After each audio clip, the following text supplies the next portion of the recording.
Hey everyone, this is BF Warmer, BW Roses, and BW 1979 back with my opinion on the various Sonic animated shows that have aired in the past 15 years. In the first part, I covered Adventures of Sonic the Hedgehog and SatAM, Sonic the Hedgehog SatAM, which aired on ABC, and Adventures that aired in syndication. And now I want to talk about another show that aired in syndication called Sonic Underground. A lot of fans kind of didn't really like Sonic Underground. Some fans did. I guess you could say it was kind of a 50-50 deal on Sonic Underground. The reason for the dislike, if anything, was because it didn't really have nothing to do with what Sonic was about. I mean, the only two main Sega characters, or characters that fans recognized out of the series, or out of the franchise, was Sonic and Robotnik. And you had all these other add-on characters, and like Sleet and Dingo, who worked for Robotnik, and Manic and Sonya, who were Sonic's, twins, if you will, or siblings. The only other Sega character I know of that only made a few appearances in the show was Knuckles the Echidna. Now, the show was written by some of the same artists, or not artists, but writers that wrote for Sonic SatAM. Some of the same writers on SatAM wrote for Sonic Underground, and that was the only good thing about it, because at times there would be some good storylines, and at times it did get dark. To me, it was mostly like a mixture. It was kind of like I think what Dig Entertainment was doing, along with Sega and TFI Animation or whatever, what they were doing was they were combining both the elements of Adventures of Sonic the Hedgehog, the humor, the slapstick, and whatever, and combining it with the darkness and dramatic and action-paced world of SatAM into one series, which became Sonic Underground. Now, Sonic Underground, like I said, was liked, by a half of the fan population and disliked by the other half. And as I said, the reason for the dislike was because it had no resemblance except for Knuckles, Sonic, and Robotnik. And also, in fact, it changed up Sonic's origins. I mean, the past incarnations of Sonic with Adventures and SatAM, Sonic was always a regular guy, a freedom fighter.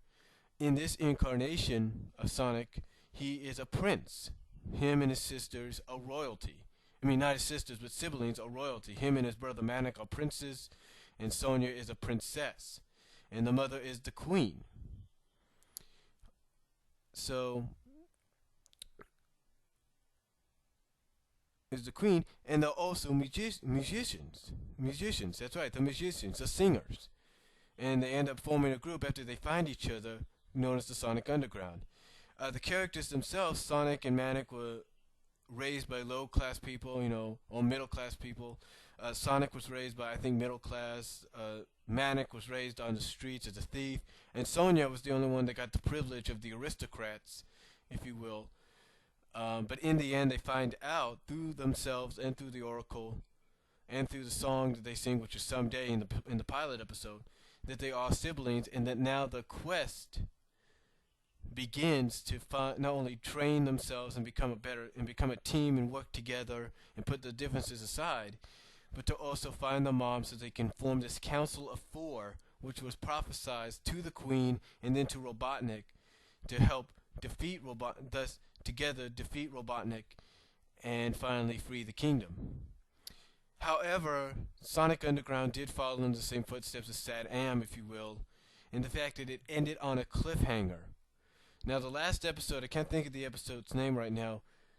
Robotnik had basically the upper part of his headquarters destroyed, but but he's still alive. So there was a cliffhanger right there, and that's the only thing about Sonic Underground's similarity to SatAM, besides the writers and the dark tone that at times it had, and dramatic tone it had, was the fact that it also ended on a cliffhanger. The other reason, I think some fans disliked it was because of the music. Some fans would call it an Alvin and the Chipmunks ripoff because it's like with every episode, you had a 1 minute, minute and a half, or 50 or half a minute or 2 minute song that would be performed by the characters or guest characters. But overall, to me, I'm with the majority of fans that liked it, with the 50% of fans that liked it. I didn't really mind it. I thought it was a good show, and perhaps if it would have continued, would have had more potential. But that's all I have to say about Sonic Underground, and I will be back with my thoughts on Sonic X. Hey everyone, BF Warmer, BW Roses, BW 1979 back with my thoughts on the various thoughts and opinions on the various Sonic animated shows that have gone by in the past 15 years. Already I've talked about Adventures of Sonic, Sonic SatAM, and just recently Sonic Underground. Now I want to talk about the most recent incarnation of Sonic the Hedgehog, which was the Japanese anime Sonic X. Now this one was probably one of the most popular Sonic series to come down the pipeline in quite some time. Originally made in Japan, this series premiered originally in April, I think, of 2003 in Japan on TV Tokyo.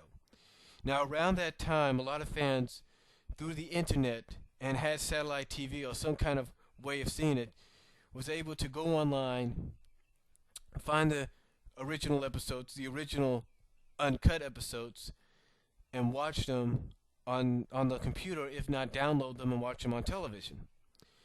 However, in September, this wouldn't last long. I think the episodes, I don't know who got a hold of it, a Sega or TV Tokyo found out about this, but the episodes disappeared for a while. And then in September of 2002 or 2003, the series premiered on 4Kids TV. And this is what upset a lot of fans. From the very beginning, a lot of fans noticed a difference between the original uncut version of the episodes of Sonic X and the 4Kids version. What 4Kids did is something they've been doing since the days of Yu-Gi-Oh! Or since the time they got a hold of Yu-Gi-Oh! And maybe even before then Pokemon, and that is cut out certain scenes and redub dialogue they felt was inappropriate for the American audiences and for the kids that would be watching the series. For example, if there was anybody getting hurt, or any injuries, any blood scene or something like that, 4Kids would redub over it, and they would dub over it. They would either edit it, redub it, or not even mention it at all. And the writing for Sonic X was also redubbed as well. For example, in the original Japanese version of Sonic X, there's swearing in it. The characters do swear. I guess it's kind of a culture difference. The culture difference being that in Japan, words like shit, bastard, and damn, and maybe even asshole, or something, or maybe even asshole, or even bitch, and are not bad words, are not uncommon, in the Japanese world. I think it even goes with the words like breast, or like, for example, breast, and an example. Like breast, for example, like with Rouge's breast and all that, or boobs and something like that. Those words, I think, in Japan, along with the other ones, are not uncommon, unlike here in the U.S. I mean, for example, all that writing was translated and redubbed in what 4Kids did, and that's what disappointed a lot of fans.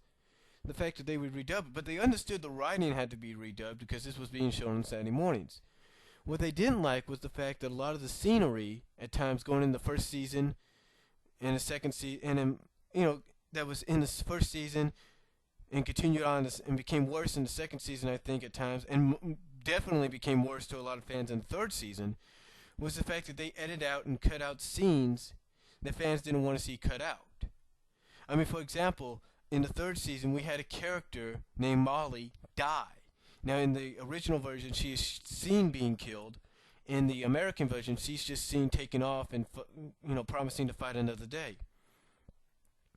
Other examples of the fact that other examples is like Rouge. She has her cleavage, she has her breasts, she has her boobs. And what 4Kids did is the same thing they did with My Valentine and Yu-Gi-Oh! They end up cleaning that up and making it more appropriate. Basically, overall, when this series came out, fans were excited about it, but they weren't happy with 4Kids butchering it and making it the way they want. As a matter of fact, in the episode when Molly dies, and then even in the episode that comes after it, where one of the villains, one of the Metarex, dies as well,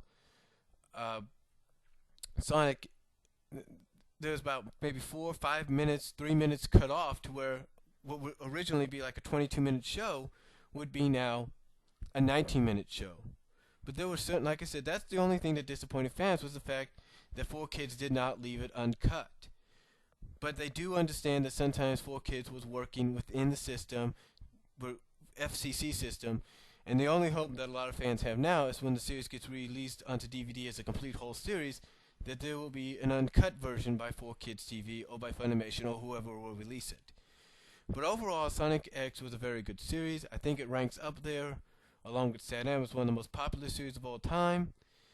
And we're just going to have to find out what the future holds. Right now we have word from various fans that there's a new series going on. This is April Fool's Day, so maybe it's a joke. Maybe we'll find out it's a joke. I don't know. But until then, until next time, this is BF Warmer, BW Roses, BW1979, signing off, saying thank you for your time, and I will talk to you all later. Peace.